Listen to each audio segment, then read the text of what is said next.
Welcome to the Modern Pet Retailer, where independent pet retailers can come together to solve problems within our pet businesses. I'm so excited to start this group and be with the how to properly stop buying things so that your store can still survive while you're trying to reset your systems. Then the second week's going to be all about how to develop a purchasing strategy so that after you have removed the items that are causing drag on your inventory turn, you don't replace them with the incorrect things. And then on the third week, we're going to do inventory removal, which is based on data. We're going to learn how to collect data from your POS system and how to properly look at it and evaluate what needs to go. And then finally, we're going to talk about how to evaluate new deals when it comes to shows, ISO deals, just new manufacturer deals, so that you don't bring back the wrong products and have the same problem a year down the road. So we're going to jump in with Dave, who has been running Braxton's Animworks for over 30 years, but Braxton's Animworks has been around for 88 years.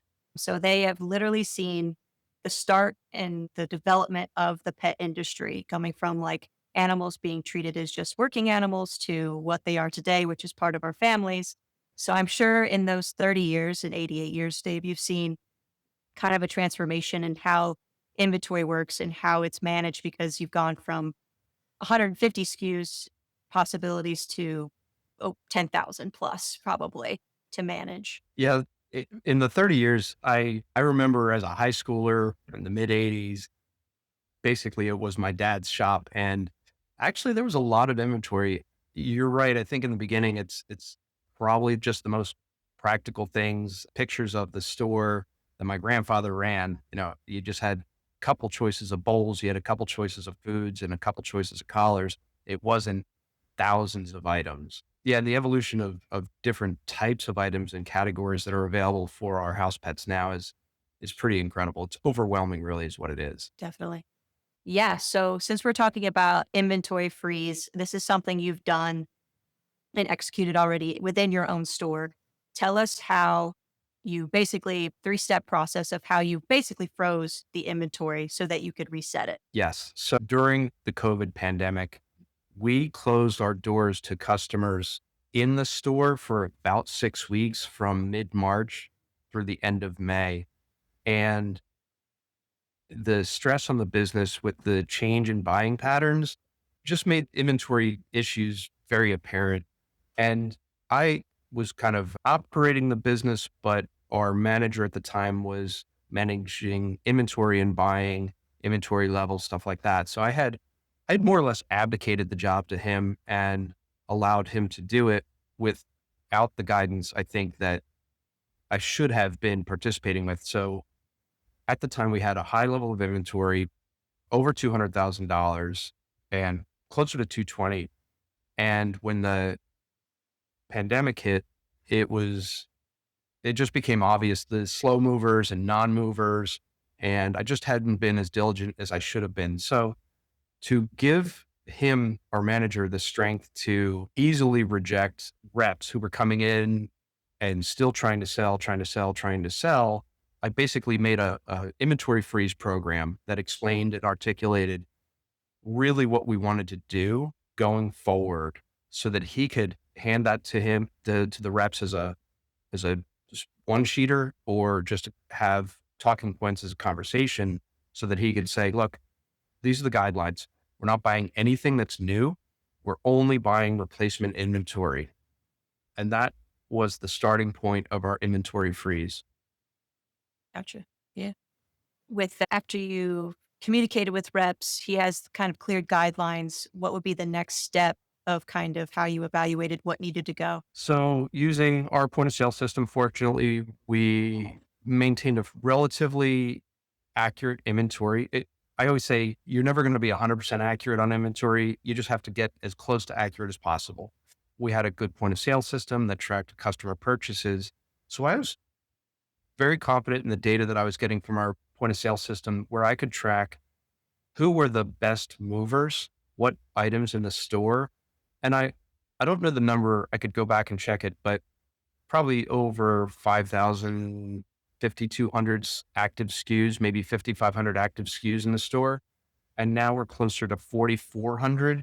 And it essentially was go through the data, line by line, but really what I was doing is exporting our point of sale data to a robust spreadsheet that I had developed that highlighted growth trends, shrinkage trends, monthly sales transaction data. And from there, I was able to compare what items really were the ones that the customers were interested in and which items were the slowest sellers or the non-sellers with real accurate data. Yeah. So if you were to talk to a store owner right now and tell them, like, can your POS system get this kind of data? What would be maybe two metrics that they could look for within their POS system, like days to sell or maybe reporting that they might have? Yeah, it's a lot of point of sales. Like every point of sale system is going to offer you something different on a dashboard or a report, and becoming familiar with the reports that your point of sale offers, which right now I'm just pulling transaction data, which gives me every SKU, every sale, and I'm using sheets in the back end to make it do what I want it to do. So I would say if you have the most basic transaction data, you can you can look at it. And so yes, I would look at the ability to compare against the whole store. So 100% of your sales, 100% of your cost of inventory. That's a really, really gross number, but it gives you a starting point, but it doesn't tell you about each item. And then if you can take an individual item's either monthly or daily sales transaction information and compare that month over month over month, and then compare that to the next item. So, if you can't compare a bully stick to a collar, and because that's not useful data. But if you can compare all things in the body parts consumable section or the dog collars section so that you can compare more similar items and say, all right, well, the flower collars do really well, but the ones with bells on them don't do well. Then you can make your decision within a department. So what we did basically that really helped to streamline our inventory is I could compare all of the consumable items. We separate treats from like bully stick bone type items. So I could compare everything within a department against all other things within that department.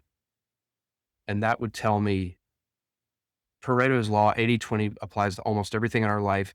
You look at a department, you say, what are the top 20% that are really making your money? What's the, roughly 60% ish that are decent? And what are the 20% that are just dragging my department down? And that bottom 20%, bottom 10% of any given department should be on the board for elimination. And, they're the ones that are, when you have a bully stick that sells whatever, call it 10 a week, and you have something in the same department that sells one a month, you really got to think, is there value there? Are my customers interested in this product? And that's where you can start with elimination. But so to go back to your original question, what you need is some sort of average sales number for each individual item that you can compare within a department by department methodology. So you get similar items compared to similar items. And that will give you the slowest movers within a given department. Gotcha. Yeah. So up until this point, we've put an inventory freeze. We're not buying anything but essential items for the foreseeable 60 to 90 days at least. And we have communication to the reps so they know what to expect from us. And now we have data to basically make these decisions. What would be a good time frame to start cutting things, like things that haven't sold within, I don't want to say 2 years, but there might be some cases where it's 2 years. Like, would you start with like 2 years or like at 1.5 years? It hasn't sold. Get rid of it by any means necessary. Yeah. So I think part of that could be your point of sale dependent. Like what information do you have? I think a conservative route would be 2 years, right? And we had items that hadn't sold in 2 years. And it's fairly obvious your customers don't want it if it's been in the store that long. So I think a good way to look at it, to your point, to your question is if you had all of your items lined up and you were able to distinguish your sales history going out as far as 2 years, you could start to say, all right, well, out of 5,000 items, do I have anything that's been in the store for more than 2 years? How many items are they? Do I believe they're critical, but for some reason they're not selling? Like, can I justify the fact that they're not selling? Because 2 years is a really long time. If it hasn't sold in 2 years, I would say that's a done deal. Get it out of the store, get it off the shelves. You're wasting space, you're wasting money. But then you can then begin to compare, well, what is the right minimum time frame? Like, where do you get to the point where you start to cut into those items that you really feel like you need to have in the store for some reason? You're justifying it. Hasn't sold in 12 months, but I need to have it here, assuming it's not seasonal, right? Like, when do you get to the point where you're just emotionally justifying having this item in the store, but your customers just don't want it? So back to your question, what's a good time frame? I think if you haven't sold a non-seasonal item in more than 12 months, it's a pretty good chance your customers don't want it, right? They're going to Amazon, they're going to Chewy, they're getting it someplace else. It's just an item that's a legacy item that you've had and people don't want it anymore. I think a 12 to 18 month is a good window to begin. Well, let's put it this way. Anything that's over 12 to 18 months, I think is a good place to start looking. And if you feel emotionally attached to some of those items that are on the lower end of that scale, that's okay because you can pick a point. Maybe it's 16 months, maybe it's 18 months to have a hard line to say, it's an item that we just don't need anymore. And that's going to do a lot for your initial inventory cut. Gotcha. Yeah, because I don't know if people completely understand if you have something sitting there for over a year and you spent $20 on it, the value is no longer $20. Like it's way more expensive sitting there for that much. Like if you Yeah. can't sell it, the real That, estate. yeah, that's right. Because I mean, that's 6 inches of shelf for that 20 inches of shelf space. That peg hook could have an item that you'll find a higher turn, higher margin that your customers actually want right now. And you're absolutely right. You spend $20 on it, but it took up space for items that could have been turning and earning you money. Yeah, it's a cost of carrying it that has a very slow or no return. So I absolutely agree with that thought process. Yeah.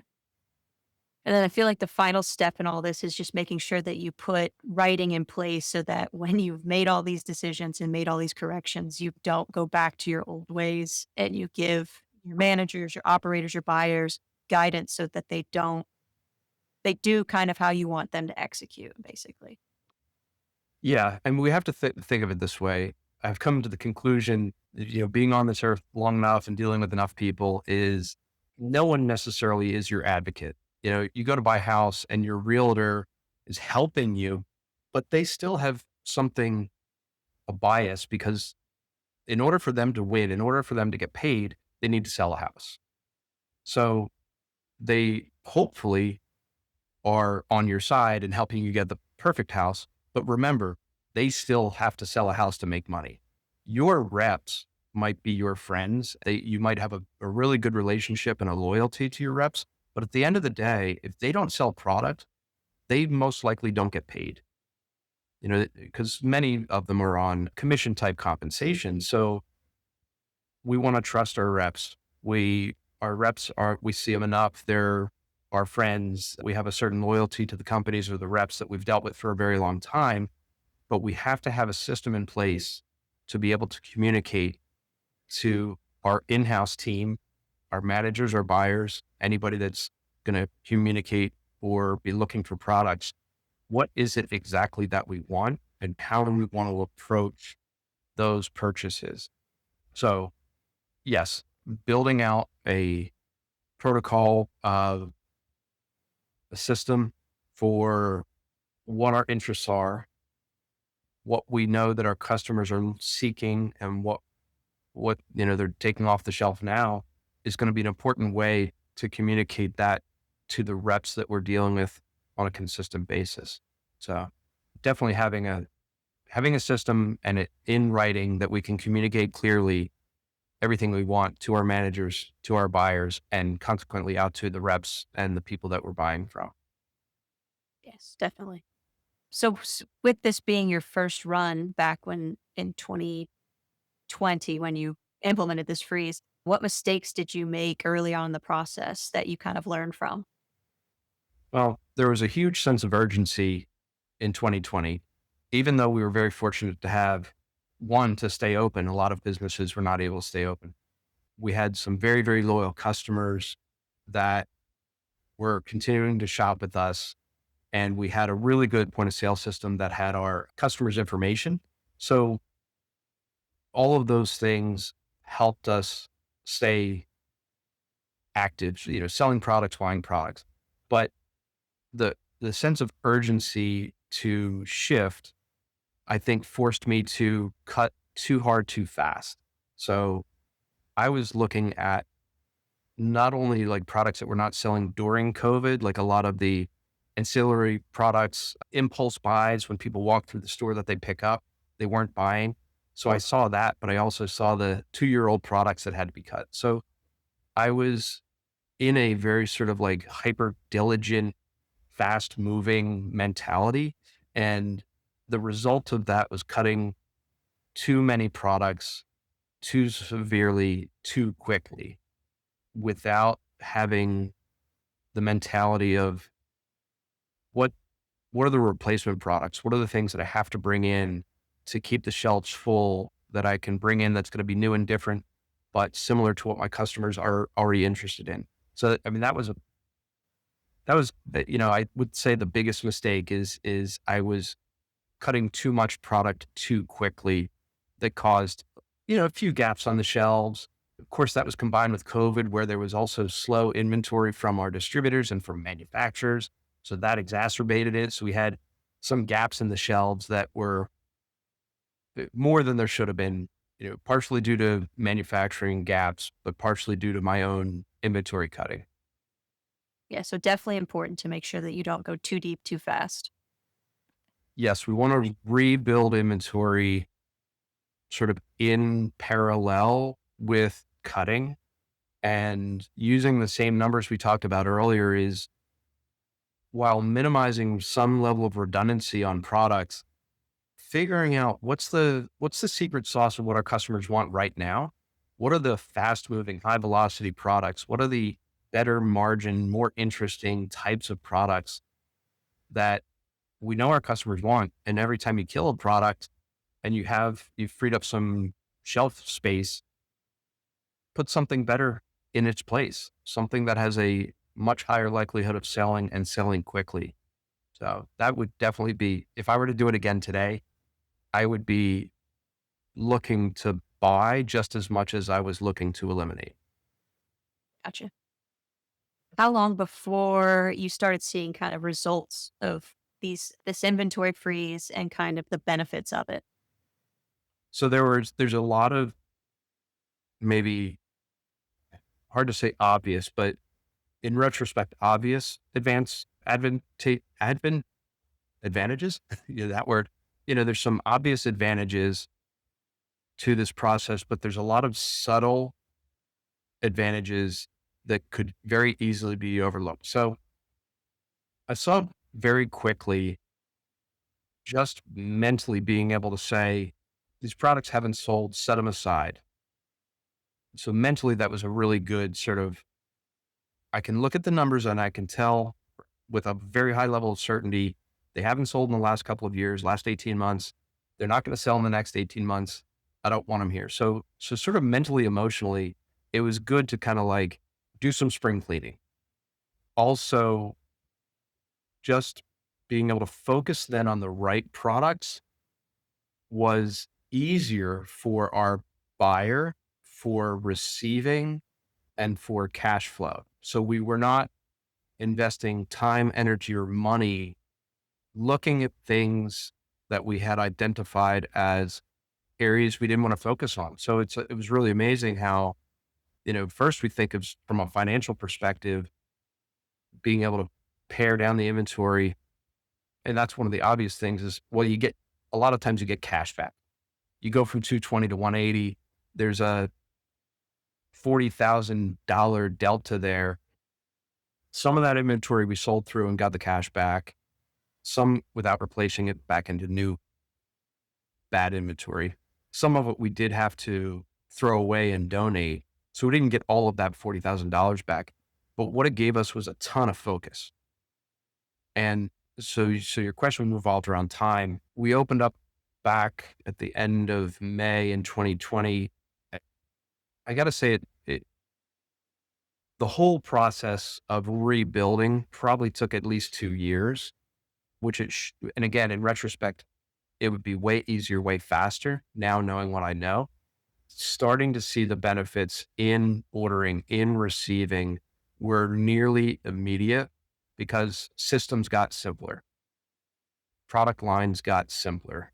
Employees understood product lines because they didn't have to learn 5,000, 5,500 items. Now they could focus on items that customers wanted, they were exposed to more often as they worked. So they got to understand the better products more quickly and could explain them better. So I would say that the time frame, don't expect it to happen right away, but there are some benefits that will happen nearly immediately and other benefits that will take time to become more obvious. And those are the soft ones. Those are the ordering and the receiving and the sort of feeling like there's more room in the store and being able to organize the shelves and merchandising better. Those all come with time. And that could be, again, it would happen faster, but I don't know, 12 months would be a minimum that I would expect to see any difference. Mhm. Yeah, it's a great point you make about like the employees consistently seeing a slimmer product selection, but more things going out the door consistently is just reinforcing they're like, okay, if I'm going to suggest this product again to another customer, I know it sells well already because I've seen it, I've sold it myself, or they got feedback from a customer just because of sheer numbers, those things going out the door. They come back and say, I really appreciate the food you put me on. It actually worked. And then they reinforcing again to sell it to the next person. So what if you have a food line that never sells and you sell it to one person, the chances of that one person coming back and letting you know is a lot slimmer than 50 people coming back to potentially one or two of them letting you know. So that's definitely a great point about like just the the ripple effect that it can have and then the employees getting immediate feedback faster to sell things. Yeah. Yeah. A lot of it is a volume game. You're right. The exposure through sales is huge for your front staff employees.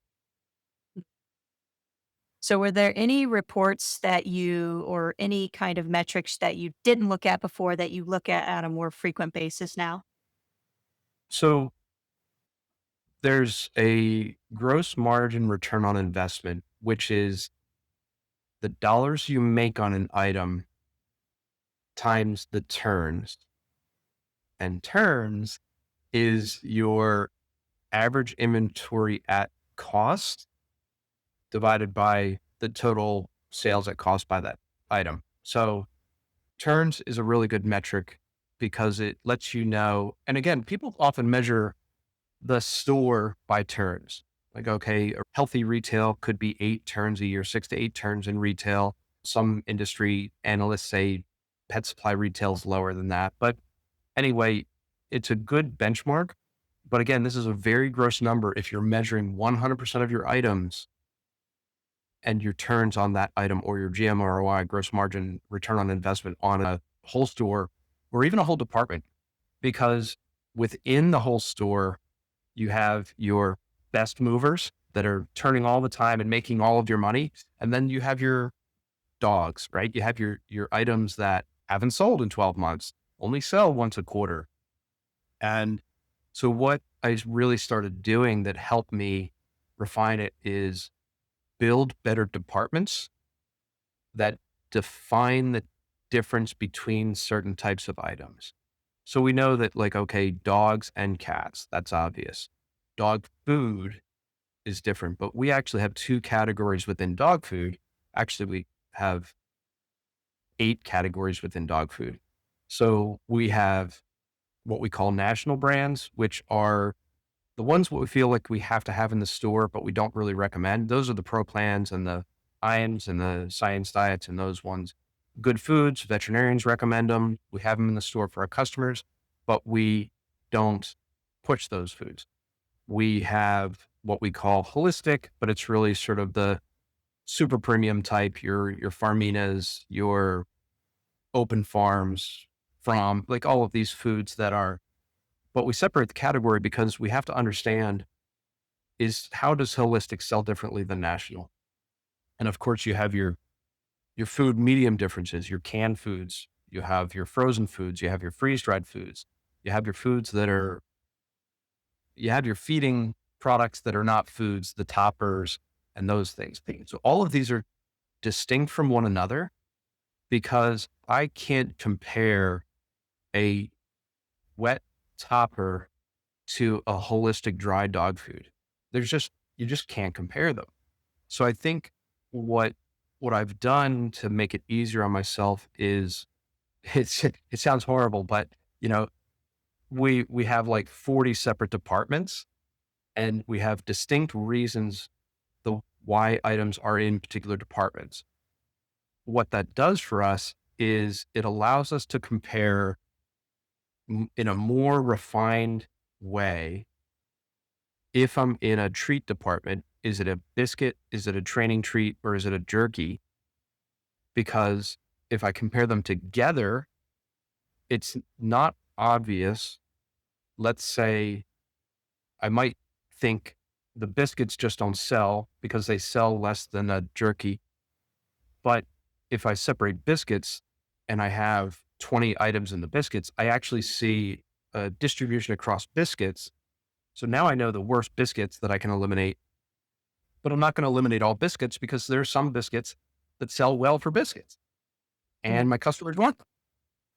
But the jerkies just inherently sell better because they're more palatable to dogs. But I might have kept a bad jerky that sells less or doesn't make me as much money or, you know, because it's not equal with the rest of the jerkies. Does that make sense?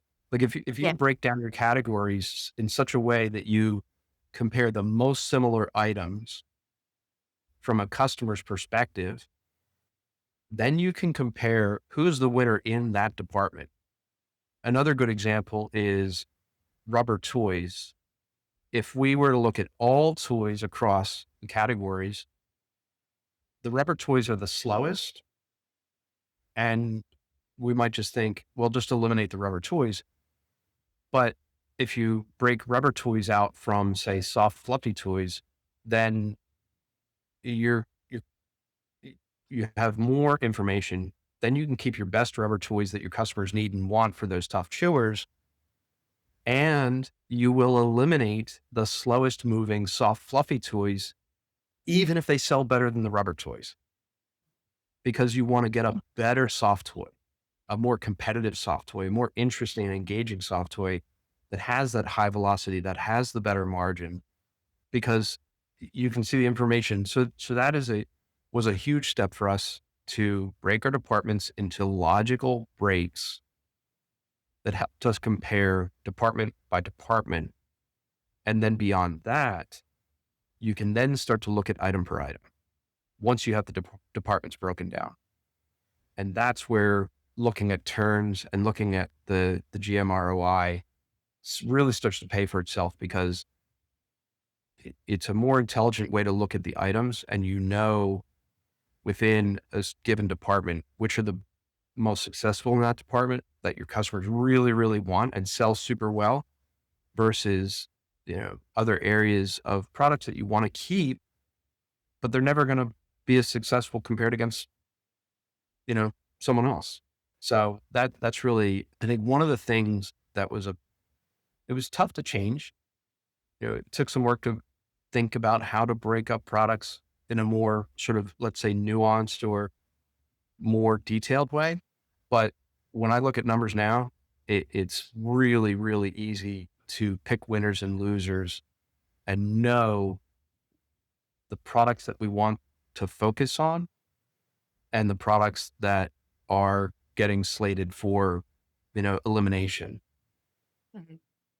Yeah, I know 40, you made a joke that 40 sounds overwhelming, but as a buyer, it just makes things so much clearer because I can go to a show and know that my soft toy bowl, I have 5 big losers. I just need to get rid of them. I need something to replace them with, but I know what's gonna be like, I can go to a show with the intention of looking for a soft toy, and then I have 5 to replace or something like that, instead of going in blind, knowing I need some toys to fill my wall, essentially. If I don't fill it with the right category or the right thing that's growing, like interactive toys. I've seen a huge surge like 4 years ago of people really wanting puzzle type toys or interactive different things. And we had a very limited selection and there was people coming out with all kinds of new things. So I knew that was something that was growing and I could rely on that data to make the best decisions and like fluff, like, I don't remember what department we ended up like minimizing. Let's say it was rubber for sake of it. But the rubber toys we minimized thinking that the sales were not as well, but we grew in the interactive department and grew with success because now those have very high turns for puzzles and everything. So I think that's a really good point that you make up as a buyer because you're the one going to the shows and you're the one being presented with 1,000 items in a show or more. And the deals look good, but you know where you have to focus, which means you know where you don't have to focus. Another point you make up though is when you were talking about the transition to interactive toys is things change, consumer behavior changes. And when you have your departments broken down, you actually see those changes. Like, oh, interactive's growing, interactive's shrinking, rope toys are growing, they're shrinking. You don't notice that by the numbers if everything is grouped together. So that's a really good point is noticing the change, being able to execute on the change because you have the detailed data. And instead of just like, oh, rubber toys are selling more slowly, but we've got 8 feet or 12 feet. So you just don't know. Like, what do you cut? What do you add? But noticing that interactive toys was growing, that completely changed our merchandising set. We were able to take 4 feet away from rubber toys, give 4 feet to interactive, and with a great deal of success because you saw the trend change. mhm. Yeah. So final question I have. So if you were to talk to a store owner that's just completely overwhelmed with their inventory and where it sits today, what would you tell them right now? Step by step, right? So it's overwhelming and but it's not that you can't overcome it. Data first, I think, because you can't do you we think we know, but we don't know until we have the data. We think we know because we're in the store and we see products moving around and we see the way the shelves are stocked. We have an inkling, we have an idea, we have a hunch, but nothing is absolute until we have the data. So, step one, if you have a point of sale system, even if your inventory is not perfect, if you're measuring transactions out the door, that is sufficient to build a data set to be able to compare products. If your system doesn't have good reports, but you can export data, it may be easier to look at it in a separate piece of software, just like a Excel or Google Sheets. I think the second thing would be once you know that you can capture the data, look at how you're looking at it, right? This is the department's question. Is it, can you divide the data into useful comparative buckets? If you have good departments, great. If you don't, let's build them. Let's decide what are the relevant product categories that you should be comparing to one another and start to build that out. And that way, your input data, your sales transaction gets divided by solid department transaction. Once you have those two, you're on your way. You can compare item per item. And to your point earlier on about slow sales, At the same time, assuming your point of sale system can measure when the last sale of an item was, or you have transaction data that you can capture when the last sale of an item was, look at those stale items, because stale items is probably going to be your number one point of attack. Look at all of them compared to you've got 4,000 items. Look at the bottom 100. What's the date? What's the last sale date on the slowest moving items? Let's just say the bottom 100, right? 400 would be 10%. That's pretty big. What's 100 is a quarter of a percent, I guess, or 2.5% rather. That would be a really great starting point. Once you have sort of like the elimination trajectory, the items that are your slowest sellers, non-movers, then start to look at the data for like, where are the areas? Can you measure growth? Like, do you have historic data, month over month data for 12 months? What are the departments that are growing? Because like I said, my biggest mistake was cutting. So if we're going to cut 100 items, is that actually going to be better for our merchandising? And it would be healthy just to eliminate 100 items and use our shelf space better for what's left? Or if we cut 100 items, is it more useful to start refilling those spots?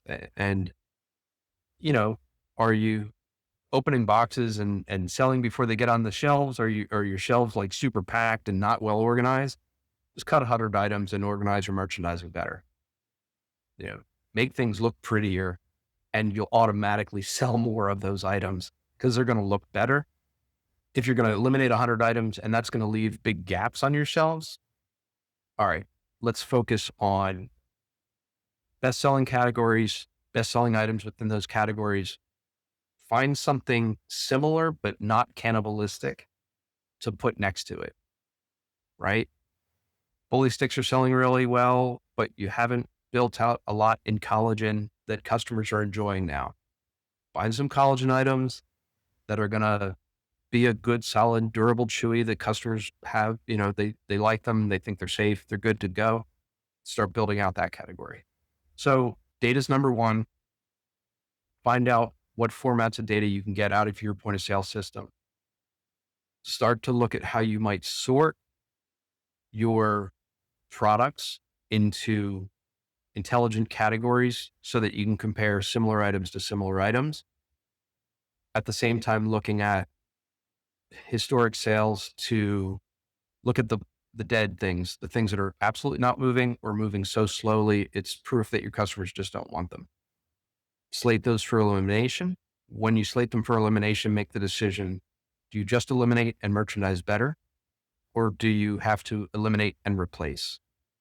And then you got to look at your top sellers to find out what you're going to replace those with. That's how kind of like a step-by-step process to minimize overwhelm, because now you have a thoughtful path to pursue. Yeah. And the nice thing is talking with these people and these owners that might be overwhelmed, it's like the only answer is you, which is nice in a way because you are relatively low cost. Like you don't have to bring in an outside entity to fix this for you. You can just do it yourself. So the cost is low and you've already spent most of the money in the problem, which is having the inventory to begin with. So it can only get up from here if you just make the decision to fix this today. Yeah.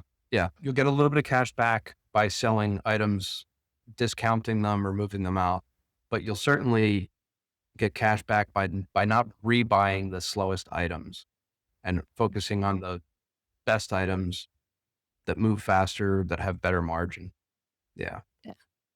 Well, since we don't have anybody here to do discussion, I wanted to bring up a question that I usually get when I talk to other retailers about our buying practices and how we usually do our inventory. Because a lot of people are always concerned when I tell them we do it any way different than anybody else does it. So when I talk to other retailers and I tell them our inventory process, they usually react to more mainly of what's the relationship like between our reps, because everybody says in this industry, it's all about the relationships with the manufacturers and the distributor reps and keeping that a cordial relationship. And I would say the initial reaction was definitely aversive because We went from probably buying pretty much whatever somebody brought through the door and maybe in very excessive quantities like pallets and deals and stuff like that to not doing that. So we had to retrain reps on basically how we were going to be doing things from now on. And it immediately probably affected their paychecks if I had to guess. Not that anybody said anything, but there definitely was some pushback of like, you got to buy new products, otherwise you'll never survive kind of thing. So, but in the long term, I think since our business is healthier and we can make better informed decisions and we have more wins when it comes to if we invest in a brand, we're going to take it to the moon. Like you have more of an assurance that Braxton's Animal Works will grow that brand most likely instead of taking on an initial investment and knowing it's going to probably flop and we're just going to move it out essentially. So I think we have more wins to which our reps then have more wins. They just don't have them in the same way they used to have them. But it's definitely more of a mutual benefit because they've had to learn what products we're actually looking for, bring us better quality stuff, or bring us basically better on brand stuff. I wouldn't say better quality is necessarily the marker, but just better on brand for Braxton's.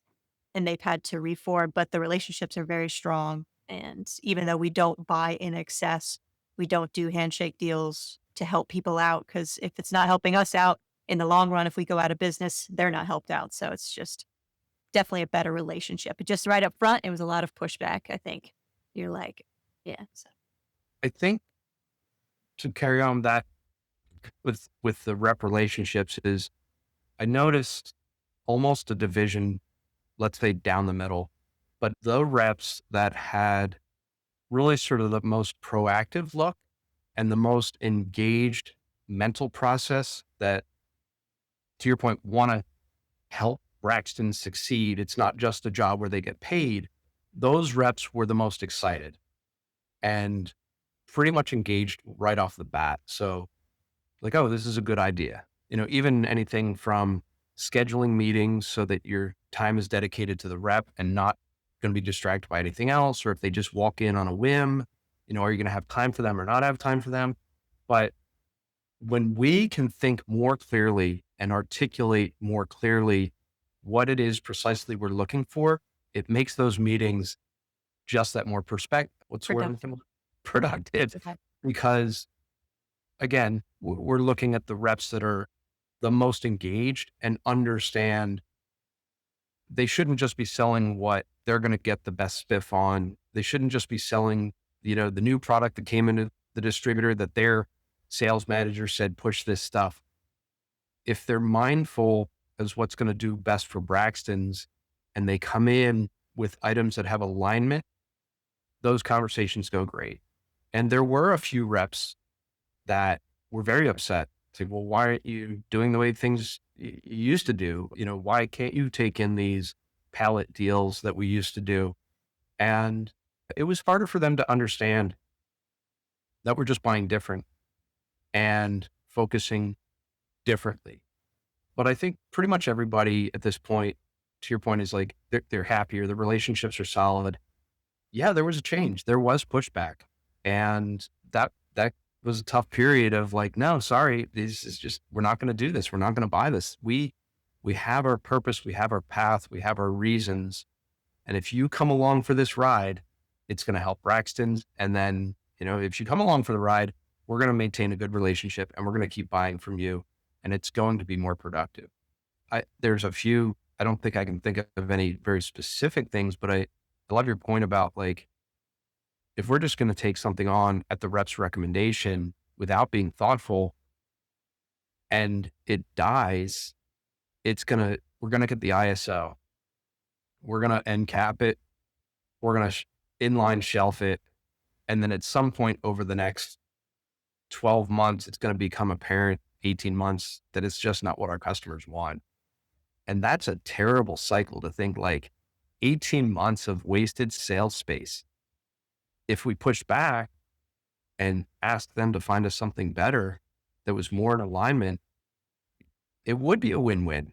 Like, oh, okay, we found something that's packaged nicely and has a good story. That's the price for the customer is perfect. And, then we can support that. And our employees love it. So they're talking about it more. Yeah, that's a whole different story. So we go from an ISO to rebuying and rebuying and rebuying and growing the brand and giving it shelf space. And, you know, we have these stories over and over again because even with all our standards, we still make mistakes, right? It's like, oh, okay, this product looks good. It looks like it might fit.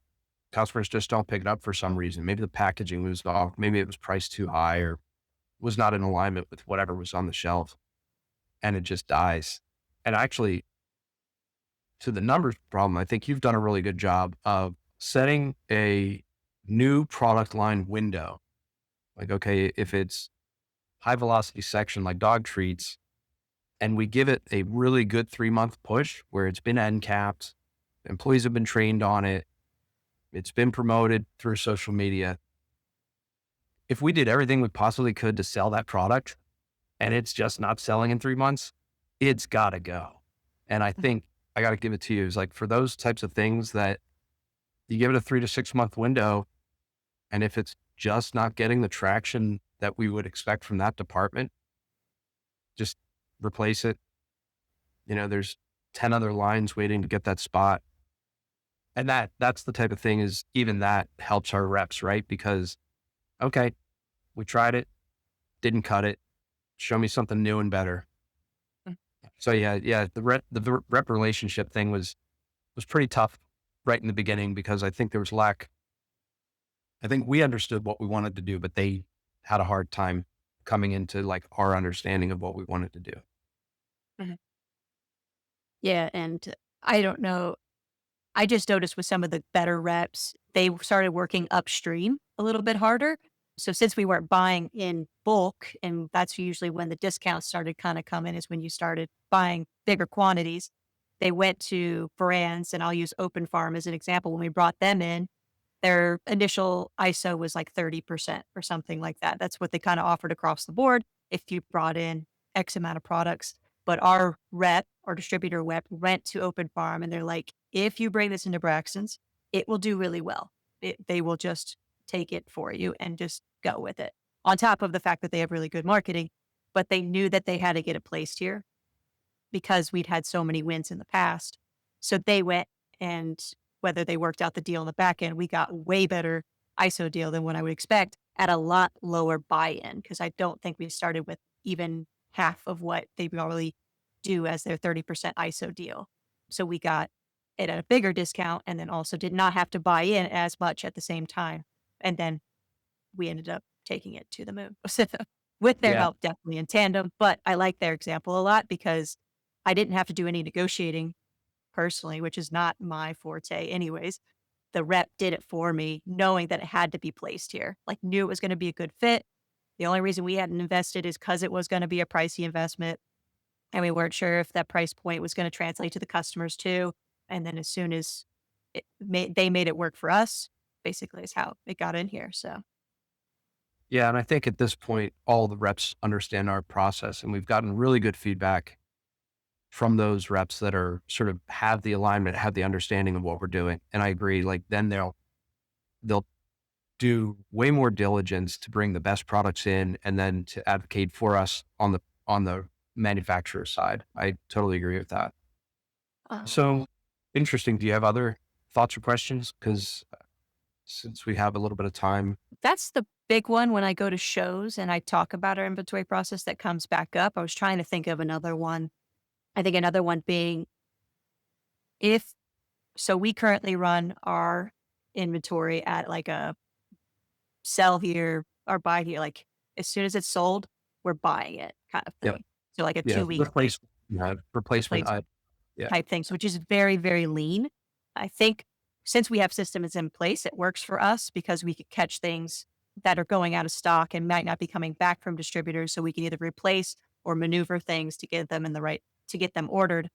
But somebody that might not be able to dedicate that kind of time, what do you think would be a good, like a 3 week cycle, a 4 week cycle, something that might give you a buffer? Because some people just might not have the systems in place to check on those things, which you should build. But something that's pretty lean, I think, probably leaner than what most run, but that Yes. can be a little bit more hands off, probably. Yeah. So there's comfort level and confidence. So I think what has to happen prior to that. So from our conversations around data and your point of sale system and your sales data, once you get beyond your initial choices of elimination and product focus, then the question becomes, how do you maintain a high level of confidence in your inventory tracking? That's the question before how do you set your mins? Because your trust in your point of sale in automated ordering relies on a high level of confidence of inventory. So I think the question that precedes that, well, we can go two ways. The question that would precede that is, do you trust your inventory? Right. And if the answer is no, we have to build processes for receiving that are highly accurate and process for cycle counting that will continually adjust inventory to as close as accurate as possible. And I had said before, we cannot expect inventory to be correct 100%, either 100% of the time or 100% correct. So our goal is not to make it 100% correct. Our goal is to reduce how wrong it is to the smallest percentage possible. So that means point of sale, front staff training, especially on items like cans. And also as important is receiving processes and the ability to, if you're shorted items, if you get damaged items on receiving, if you get returned items from customers, like all of these things count. So in order to trust our inventory, we have to have those processes in place. Now, that's a big conversation about how to do that. So let's assume we've done it and we have a high level of confidence in our inventory. We're cycle counting, we're receiving well, we're selling well. Now we can trust our point of sale system to build an appropriate inventory on hand and trust the system to order our replacement inventory. And that's, we use mins. We use when below min, order up to min. So we want to keep 10 items on hand. We sell 3 during the week. We order 3. It's that easy. Your question related to what is the correct number to keep on the shelf as your min, and ours comes out to be slightly more than 2 weeks on the fastest moving items. It could be anywhere from 15 days to 18 days on the fastest moving items. And that's pretty lean. You could use probably like a 21 day to have a high level of confidence. Probably wouldn't do more than 28 days, 4 full weeks, because then you're getting into this slower moving, you should be let me go back. Assuming you're ordering once a week, right? And so there's what's called review cycle and lead time. Review cycle is, I order every Monday. That's a 7-day review. I order on Monday every single week. Then there's lead time, which is I order on Monday, but I don't get it on the shelf until Thursday. So that's Monday, Tuesday, Wednesday, Thursday. That's 7 plus 4. That's an 11-day lead time. So with 11-day lead time, okay, well, then what's your comfort level that you're going to get it in consistently? How many do you want to leave on the shelf so the shelf is not bare? So again, I think your 21-day window is probably good. That's for your fastest moving items. For your slower moving items, you're going to bump into 30 days, 45 days, even like 90 days. Like if you sell 1 a quarter and you have a min of 1, and you just know you're going to consistently sell that every quarter. Okay. That can sit on the shelf and you're going to sell that 4 times a year. And we have items in the store like that. I mean, it hurts me that I can only sell 4 of those a year, but it's something my customers want. They buy consistently and it's alongside other better products. So that's a 90-day cycle. And that's okay too for your slow moving items. But your fastest moving items, I would shoot for no more than 28 days. 21 days would be great if you're ordering once a week and you have a few days of lead. Like our lead is typically 9 to 10 days, once a week review, 2 to 3 days to get it on the shelf. 7 day review period, +2 +3. So it's a 9 to 10 day cycle. And we keep, for our best moving items, roughly 2 weeks on the shelf. And that's just going to be enough. That's going to be your average daily sales times 14, 16, 18, 20, give or take, round up. And that's probably going to be your sweet spot for keeping the shelf looking good, not running out, and just managing your inventory back end for the best return on investment and your best turns, which is going to financially impact your business in a way that, you know, ends up just being, you're focusing on better inventory, you're focusing on the fast movers, your cash flow is moving well, and you're never running out of the products that your customers want. Yeah. Yeah, and it's just adding to the ripple effect of running this lean of inventory. Some of the things you don't initially notice, but then notice in the long run is that we don't have much back stock. That kind of helps. So we don't have product expiring. We don't have product getting damaged on a regular basis. So we just have a lot less shrinkage when it comes to the damage and the expirations. And we don't have a lot to rotate and all of these other kind of benefits that go along with running it this lean that you don't think about until you're like, oh wait, we don't have to worry about losing any product in the warehouse or in the back stock area because it's all right on the peg or it's in an organized place in somewhere. That's not like overwhelming to look at. Yeah. And the nice thing with that as well, you pretty much only touch it once. That's not true. It lands on the dock, we scan it, it gets sorted and goes to the shelf, and then it goes out to the customer. So yeah, we basically, once it's scanned, we only touch it once. It goes out to the shelf, then it leaves the customer. When you're backstocking and you're rotating separately from backstocking, you're touching it 2 or 3 or 4 times. And if you miss it, then you risk old dated products. You risk damage. You risk packaging that gets dusty. So it's not in its prime condition for your customers. All of those things count in time and effort and presentation to the customer. There's a lot of value in having a lean inventory that you you process in from the warehouse out to the floor, out to the customer. See you. Mhm. And I think we're both, I would say, normal people when it comes to you see clutter of inventory, you're like, I got to get rid of it. Like I Yeah, can't it needs handle to be organized. But yeah, yeah, it needs to organized be. for sure.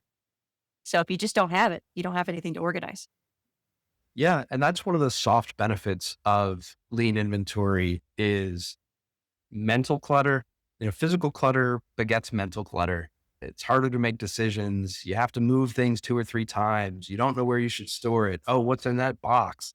That doesn't really happen. We've talked about expired, both in what we've heard from other people and what we've experienced here. I think our experience with expired products is an ISO that went wrong and just never got picked up by the customer.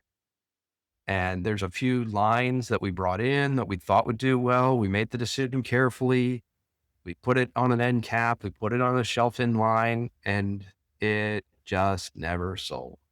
And then it gets close dated and we have to pull it off the shelf because it's not selling, but also because it's close dated. And that, if we have a good rep, maybe they'll give us some comp and otherwise it goes out to the rescues and gets donated. That's not the experience we hear with some other stores that struggle with inventory, have over inventory. It might be bad rotational practices. Maybe they're receiving short dated, but they didn't know it because they have so much stuff on the shelf. Mhm. So yeah, that's lean inventory has a lot of soft benefits that you only become aware of once you start doing it. Yeah. That's one of the reasons I really wanted to start this group and get retailers in here because I feel like I'm in these Facebook groups that are designed for retailers to solve problems on like Facebook and Instagram and stuff. And they're always talking about the end issue, which is either expired product. And they're like, how do you manage expired product? Do you track it on an Excel spreadsheet? And we're like, why are we not asking, how do we even prevent getting from expired product with buying the correct stuff, buying the correct quantities, and getting rid of it before it even becomes a problem? So that's kind of what I really wanted this group to be about, is basically seeing the problem, but asking the right questions to get to the right solution instead of just the band-aid effect you can have on some of these things. I just really want people to come together and figure it out and stop trying to figure it out on our own. Yeah, there's multiple levels of thinking, right? How do you deal with expired? But really, you need to have high level conceptual understanding of your whole business and how it operates. Then you have to build a strategy around that. And then you can answer the tactical questions. But if you get the whole business view and you build good strategies, then those problems go away on their own for the most Mm. part. So the tactical application is not how do you get rid of expired products.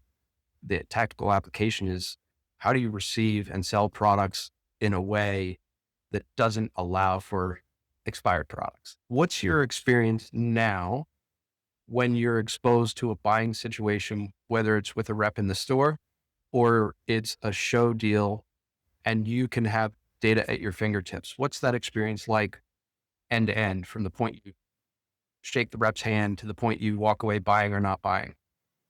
Yeah, yeah, that's a great question because I am very much a female buyer and like naturally just want to buy with my gut. With having this data at my fingertips, I don't make any gut decisions really. Like there might be a little bit of gut that sways you one way or the other, but most of it is data based buying. I can tell pretty much with certainty, depending on the type of product or maybe the manufacturer itself, it will just not do well here because based off of that, those individual departments or the product line itself. It's just so much easier to make those decisions with confidence. And I don't have to worry or keep myself up at night of like, I just made a $600 investment and I don't know if it's going to pay off. I can think I made a $600 investment and I'm most likely going to recoup and do better, probably. So, Now, what happens if it's maybe a new line from a manufacturer that you're comfortable with or a brand new manufacturer that you haven't been exposed to before? How do you make those decisions? Because you don't really have the data to reinforce that. yeah, with food brands, it's a little different. It acts, I feel like we treat it more like an interview process for the rep itself. What kind of level of confidence do I believe they have in their company and what they're selling, and then kind of what the support looks like, not in the traditional support ways of like getting ISO deals and making sure it sells through, because that seems like always the staple blanket statement of like, we will back this if it doesn't sell. And like, I don't want it to get to that point. It's more of like, how much are you going to support it, whether it's social media or marketing dollars outside my store and actually bring in new customers. So food, I definitely evaluate differently than I would a treat or toy line. There's a lot easier to pass through as long as I think it meets all of our criteria on treats and toys of like quality standards, aesthetic, brand alignment, all of that. So it's a lot easier to get a toy or treat through here because I'll just use the data straight out. The food is definitely more of kind of where that gut feeling might sway you one way or the other. You have the data, you know you do well in foods that are in this relative price range, or they have these unique selling points, but it's more of the look and feel of brands and how they represent their brand. Do they know even what they're selling? Are they local somewhat so they can be accessible? I don't think I take on any brands that don't have a direct rep when it comes to food. So there has to be a relationship, especially in that category, because there is a lot higher stakes. But if I just rely on the data, I usually sleep a lot better at night. So Yeah. Yeah. I think you made a few good points. Not only when they come to talk to us, do they commit to marketing dollars and or social media, but it's been very interesting in the sort of digital marketing world to see brands that have a really solid focus where we're actually hearing about the brand from customers before we start to see a rep. Like they're doing such a good job in their own development, in their own marketing. Then when we finally meet the rep, the question is, philosophically, does this company match? Product wise, does this product match what we are looking for? Because we've heard from the customers already. I think that's a really good point. And if they're going to continue with that level of consumer engagement through good marketing practices, through good social media engagement, I won't say it's a no brainer, but it brings us a lot closer to knowing the company's committed to engaging with their own customers and driving them into the store. I think that's a really good point. So I know shows can be overwhelming, and especially if you don't have the data. Has there been a point in your experience where you just go into a show and you just feel lost, crazy, like overwhelmed, like not really knowing where to focus? Yeah, it's the good reps do a good job of making it feel less overwhelming, definitely. The ones that like map out where you're going to go with them kind of thing. Because again, that relationship you've built with them, they already know kind of what you're looking for. So they're going to let you skip around the stuff that you're like, I'm not interested in it. And they know I'm not interested in it. But if you go in and let's say you don't have the hand holding of the rep, it can definitely be overwhelming. But I feel it's a personal responsibility to know the information and kind of I know that I need some soft toys to replace something. Like I never go to a show anymore and not have at least an agenda of some kind based off the information. So if I don't bring my laptop, I still have a good working idea of what I need to look at and I can just skip over things. I feel like the last show I went to where I really had other than I knew I needed to fill 2 shelves of freezers because a brand had died essentially here. I knew I had to fill 2 shelves of freezers, and I knew there was gonna be about 6 freezer brands that we did not carry there, of either raw, gently cooked, or something like that. So that was a bit overwhelming to kind of go into each booth. Everybody's giving you these same exact pitches that are very relatively close and, like, sourcing's important to them, all the different selling points, the margins are there, but understanding what our buying criteria are, I can weed through. I was like, "Margins aren't a focus for us because we set our own margins, so it doesn't matter at what price we get it for." I know that I kind of have a good idea of what our customers are looking for. Where am I going on this tangent here? The question was really about overwhelm and being able to stay focused. So Yeah. like your point Mhm. really is that even if you use the data, but even if you don't have the data, you've done your homework prior to the show itself. And actually to that point, I've noticed anytime we're approaching a show, assuming that the rep gets us the information early, whether it's a physical book or a digital file, you take the time in the store to pre-buy as much as they'll allow pre-buying, or at least pre-plan to the degree where I was at a show recently. I don't go to the shows as often anymore, but went to a show, sat down at a lunch table. You weren't there with me right at that time, but I think I might have commented later. I was watching someone from another store physically work through their show book at lunch at the show while taking a phone call from their store. And while she didn't seem frazzled, I had this sort of like mental image of like, oh, this just really must like like they're doing the work in real time, which means they're less able to consider what they really want. They're seeing the deal for the first time. And these books are not, those rep books, they're thick. You can't you can't go through it while you're at the show Mhm. and do a And really good make and an educated decision for sure. make decision. That's right. Because Yeah. like, you could probably go through and tear 3/4 of the book out and throw it in the trash. It's like, all right, it's easy. It's not going to fit. Then you go, okay, well, with what's left, what's good for us? And then you say, all right, well, with all these ones that are good for us, what are the best ones that I want to focus on. And I think you do a really good job at that. And I would say that that's probably one of the things that you do that probably reduces overwhelm walking into a show. Because the shows can be just, they're big. There's a lot of floor space. There's a lot to cover in a day or 2 days, a lot of walking around, a lot of people to talk to, and everybody's pushing, everybody's selling, selling, selling, you know? Mhm. So I think that I would say that's one of the things I noticed that you do well regarding show buying that I imagine for yourself minimizes that sense of like, am I doing the right thing? What should I be looking for?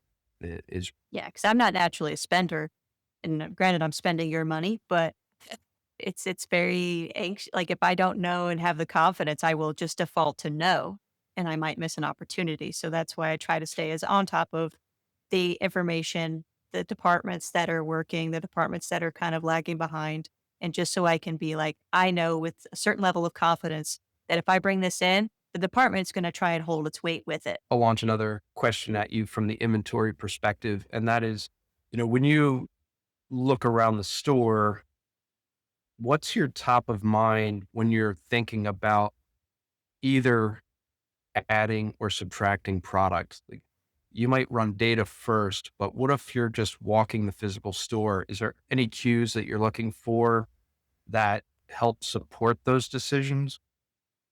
So since we run such a lean inventory, if I see that a certain treat line is like maybe twos, kind of like there's just two on the peg. I know we just got a full stock. So I know that the min has been worked down to a very low level and that the department can carry its weight if you should turn 6 to 8 in that 2 week time frame. I'll look at kind of just knowing what our mins are based on department. So we'll take the jerky department. So a good selling jerky here is like 8 to 10 in 2 weeks. Like that's the top of that 20% in the jerky department. We'll say we'll sell 8 to 10 of one single SKU. So if I see a jerky department that like it's a single brand and it's got two stocked on the shelf, that would be a red flag to me to kind of check to one, make sure first we're getting the product. Always want to check that first. There could be supply chain issues, but to figure out has the sales dropped off and do I need to replace this brand exclusively or a couple of the SKUs within that brand? So those are kinds of things I look for. Since it's so lean, I don't have to worry about ghost inventory in the back skewing that opinion. Since we run on a min system, we set all of our new products to a max of 0, so it will not reorder.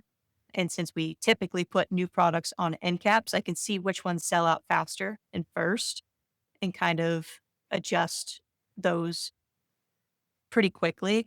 It's not immediate because I have to wait till the next time we get a shipment, but I can see on end caps which, if I bring in a whole new line of treats, which protein sold better, which form sold better, by which ones are out of stock immediately, because that was the one that the consumer immediately gravitated to for whatever reason. So end caps, focusing on what's not been replaced yet, and then seeing of the initial ISO, if I bought 4 of each of these treats and there's still 4 here, but I've sold out of all the other ones, I know I gotta kill the 4 that's still there because they're not grabbing it for some reason. So it just becomes like a visual ease, kind of track that. Yeah, I like that type of thinking. So brand new products, end cap, review maybe visually first and data wise before you make the decision. And then for those things that are the best sellers, maybe we got 10 items in on an ISO and you're willing to then kill half of them or more, even if the brand itself is selling well. There's always going to be the 20% that are not selling or the 50% that are not selling. So I appreciate that. So then now out of the 10, maybe 5 make the cut and we never Yeah. reorder the last 5. We just stick with the top 5.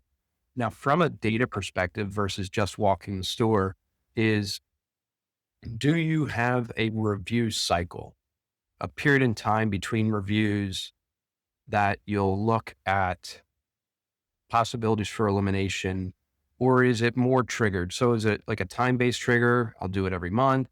Or is it, we've got some new products coming in and I have to kill products. So let me see who I should eliminate. Mm. So is there a process or cycle that you tend to use to help you manage Yeah, the that's done. inventory? Yeah. So on an automatic level, we do a weekly review every Friday after all of our trucks are received to see kind of what is in stock. So we will go and scan all of the items that are not on hand and kind of review to see if they're having supply chain issues, if we need to make moves on who we get it from, or if they're or we're just selling through it so quickly and we need to adjust our min. So there is a weekly trigger that we do that does two things essentially. One, it tells us if we need to bump up our minimum orders because we're selling through it, it's doing better than expected. And it also shows and shines a light on missold items. So if a customer grabs two very similar looking things and it gets sold out the door as the same thing, one of the items might show that we have it on hand, but we actually physically don't have it because it went out the door by accident. So that is like a almost a micro inventory check as well as a sales check, basically. So that is triggered automatically. And then you have the visual walkthrough of the store that's kind of done as I'm going along. That if I see it caps empty or getting empty with through the week, I can kind of start making an adjustment. We have the Earth Animal No Hide grilled cheese, like shipper that's doing way better than I ever expected it. So it's everybody was hungry for a new no hide flavor, but that's been hard to keep in track because it's sitting off to the side by itself. So it's drawing attention outside of our usual selling algorithm that we use. So it's been hard to keep like figure out what number that is to appease people to keep that in stock. So just visual cues throughout the week, but an automatic system every week that checks on these zero peg is what we call it, 0 items on shelf. Okay, so at roughly 4,500 items in the store, how long does it take you, or is it always you that runs that zero peg assessment and that walkthrough of the 4,500 items? How Yeah, long does it take? Roughly? we're 2 stories, so it does, like, physically take, about 10 minutes, probably 5 minutes per level. That's the quick thing, and anybody can do that. Anybody that can physically see there is nothing on the shelf, they can just scan it. That's really low level, doesn't require me at all. On the back end, when we're evaluating, that's either my assistant or myself, and we're looking at how long has it been since we've gotten that product, which we have a system in place that kind of shows you that information right out the gate. Or if we're just not getting, we sold out of it and we've made the decision that we weren't going to bring it back, or we need to up that minimum order so that we have the correct amount on hand for the sales that we weren't expecting. So, but that just takes a little bit more nuance, just a little bit higher level of somebody knowing the back end of our system. That's why we don't let just anybody do that part. But basically 10 minutes to do the scanning and another 20 minutes to go through that list since it's usually a lot like anywhere from 30 to 40 items to make sure that we don't need to move purchasing around or up those minimums. So, but having the system in place, it could take a lot longer, but we have a spreadsheet for that. I always have a spreadsheet for that. Spreadsheet for that. Yeah, I like that. It's a half an hour once a week to really evaluate. You're not everything about every product, but you are focusing on those items that are not on the shelf and discovering the various reasons why it might not be on the shelf. Whether we've eliminated it already, just have to remove the peg, whether it's been received, whether it's not being shipped from distributors for whatever reason there, or it's been off inventory, which then we can raise the confidence in our inventory because you're going to make those adjustments. Yeah, it's definitely something you probably would have to implement if you did such a lean inventory like we do. But there's just multiple benefits to doing this anyways. I would recommend it to any store, mainly so you can get on top of holding reps accountable. So like right now we have a brand that has cans that have been out for a long period of time and like it slowly ticked to like one can was out, different SKU was out, different SKU was out. And then I can go to them and be like, what's going on? We're not getting your stuff. Do I need to replace it temporarily with different SKUs that you have? It just kind of puts more of a pulse on the communication between reps because I can notice those things faster and get hopefully feedback, some kind of information. some kind of ETA, but there's a lot of benefits of just doing this and doesn't have to take long at all. Sounds good. Like that. Yeah, and maybe at some point we can get into the nitty gritty of inventory maintenance to maintain a high level of confidence. The things that we do, cycle counting, spot checking, the zero peg that you mentioned, and any other methods we use to catch inventory miscounts, things that are off. That Another ripple effect of having such lean inventory and very specific inventory is the fact that I think the first year I did like our end of year inventory, I don't even can't remember how long it took, but now it takes definitely half the time, like maybe less than that to do a total store inventory. Now we do cycle counts that kind of helps mitigate the end of year one, but it's just so much faster because I don't have to worry and track down weird selling products or products we think we have that we actually don't have. It's just so much leaner and quicker. So you kind of get back if your manager does that for you, or if you do it yourself, you get back that time that you didn't have before. I remember back in the day, we used to close the store for a whole day. Now we're open 7 days a week now. We would close for a whole business day. We would have all hands on deck staffing, and it would still be a good, 6 to 10 hour day, depending on, how you're staffed and what issues you were dealing with to correct. To do a annual physical inventory, it would be, so I would say like 60, let's say, well, more than 8 people. Let's say 8 hour day by 10 people is an 80 hours Mhm. to do a single full store physical inventory at the same time as you close for a full business day. Like, think of the cost of that. Like, it's a massive manpower cost. So now you cycle count on a schedule, and we do inventory spot checks in the way that you described in various other ways. And so when you do an annual physical inventory, is it is it the whole store, or are you just filling in the gaps from the cycle inventory? What makes us whole at the end of the year with the physical inventory? Because from an accounting perspective and a tax perspective, you need to have an inventory number that you trust. It doesn't mean that you have to physically count the whole store at the end of the year, which a lot of people do. You just have to be able to have a high level of confidence in the inventory count that you hand over for tax purposes. Yeah. So we break up our micro inventory counts by department, those 40 departments, and we do the high turn, high velocity departments more frequently than we do like dog beds or dog bowls because we're only selling ones and twos of those a week. Whereas cat cans, you're selling hundreds and hundreds. So the chances of them being messed up are more likely. So when I structure the last quarter to do all those counts, I will do those slow movers towards the beginning of the season, towards the beginning of like Thanksgiving timeframe for Q4. And then it's not till the week after Christmas, which we kind of see a little bit of a dip in just kind of customer flow from the holidays, that I can do very high turn departments. So all of the food departments, all of the heavy treat departments, all the heavy consumable departments in one week. And I can do it by myself. I usually take 2 hours over 5 days. So maybe 10 hours altogether to do 80% of the store, basically. Where the first 20%, I can rely pretty heavily that we probably didn't do too much damage in that season to those departments. So we don't close, so we don't lose a business day.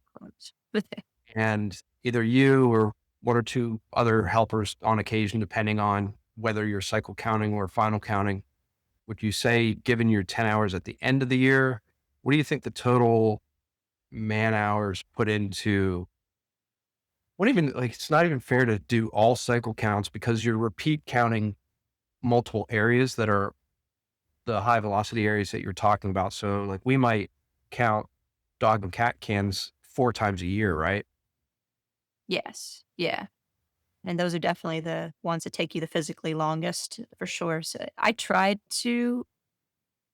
hypothesized that it was about 20 hours a year in just cycle counts altogether.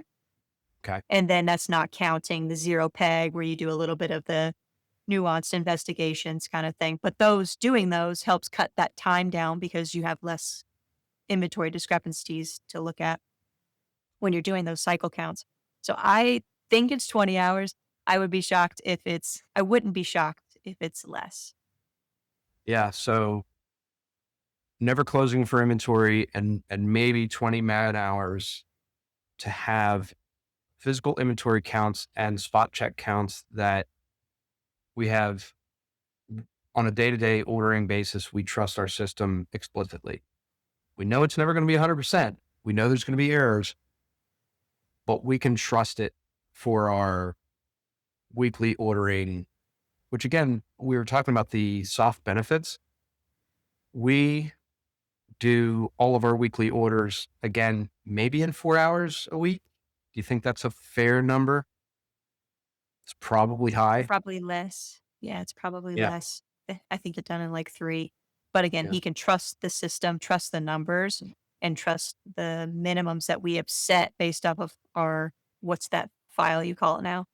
Your MMG, the min max generator.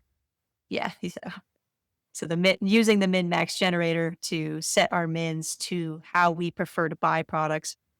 It just makes our purchaser's job so much easier and quicker because he doesn't have to look through, make any decisions. It's just done for you. Right. So whether it's a staff person or an owner, if you can manage 100% of your store's ordering in 3 hours a week, again, for us, for 4,500 SKUs, I think that's pretty fast. Mhm.